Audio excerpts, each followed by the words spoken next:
बौद्ध धर्म नक्की कशासाठी आहे? म्हणजे केवळ समाजातील हक्क मिळवण्यासाठी की माणसाच्या आतले दुःख कायमचे संपवण्यासाठी? हा खरंच खूप खोलवर विचार करण्यासारखा प्रश्न आहे. हो ना. जेव्हा आपण याचा सखोल विचार करतो ना, तेव्हा दोन अगदी वेगळी चित्रे उभी राहतात.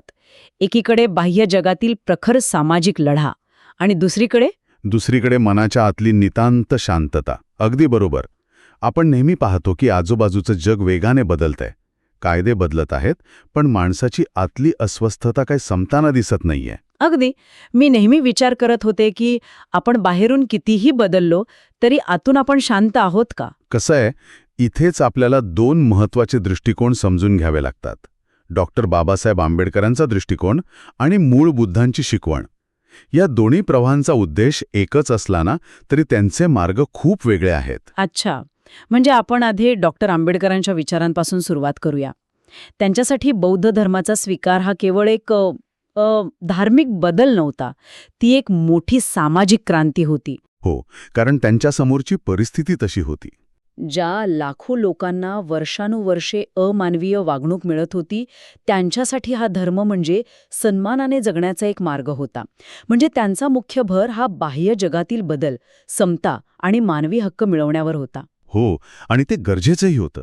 म्हणजे बघा, ज्या माणसाला पाणी पिण्याचा किंवा रस्त्यावरून चालण्याचा साधा हक्क नाही, त्याला डोळे मिटून ध्यान करायला सांगणं व्यावहारिक नव्हतेच. हो, ते तर आहेच. डॉक्टर आंबेडकरांनी बौद्ध धर्माचा उपयोग अन्याय दूर करण्यासाठी एका हत्यारासारखा केला.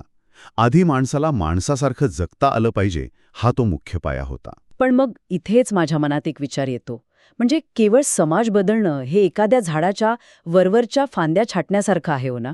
समजा आपण त्या फांद्या कापल्या, सामाजिक लढा जिंकून समाज समान पातळीवर आणला, पण त्या झाडाची मुळं तशीच विषारी राहिली तर काय उपयोग? माणसाच्या मनातली हाव आणि अहंकार तसाच राहिला तर ती खऱ्या अर्थाने मुक्ती आहे का? नेमके हेच. आणि इथेच मूळ बुद्धांची शिकवण समोर येते. बुद्धांचा मार्ग समाजाच्या बाह्य रचनेपासून नाही, तर माणसाच्या अगदी आतल्या मनापासून सुरू होतो. अच्छा, म्हणजे आतमधून. हो, बुद्धांच्या मते दुःखाचे मूळ कारण केवळ गरिबी किंवा सामाजिक अन्याय नाहीये, तर ते तृष्णा, आसक्ती आणि अज्ञान आहे. एक सेकंड, तृष्णा म्हणजे नक्की काय? म्हणजे आजच्या संदर्भात आपण याला कसं समजून घेऊ शकतो? तृष्णा म्हणजे सतत काहीतरी मिळवण्याची हाव किंवा मिळालेल्या गोष्टीला घट्ट धरून ठेवण्याची वृत्ती.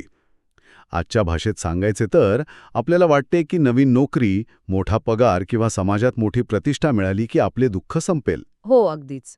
आपण सगळेच त्यामागे धावत असतो. बरोबर ना? हे बाह्य जगातील यश आहे, पण ते मिळाल्यावरही मन शांत होत नाही, कारण मूळ अज्ञान तिथेच असते.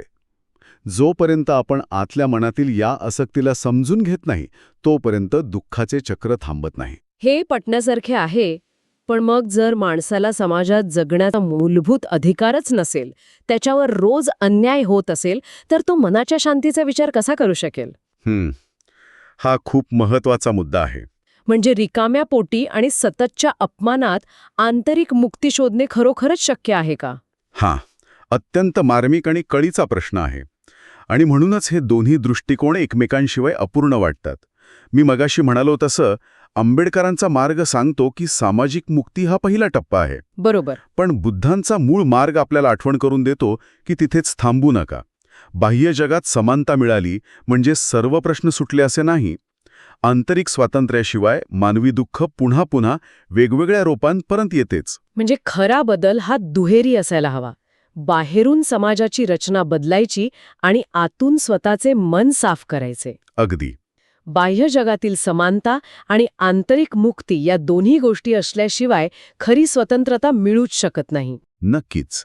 कारण जोवर मन पारतंत्र्यात आहे, म्हणजे राग, द्वेष आणि आसक्तीच्या बंधनात अडकलेली आहे, तोवर बाहेरचा कोणताही नियम खऱ्या अर्थाने मुक्ती देऊ शकत नाही. मुक्तीची सुरुवात बाहेरून झाली तरी तिचा शेवट आतच व्हावा लागतो. खूपच सुंदर आणि शांत करणारा हा विचार आहे.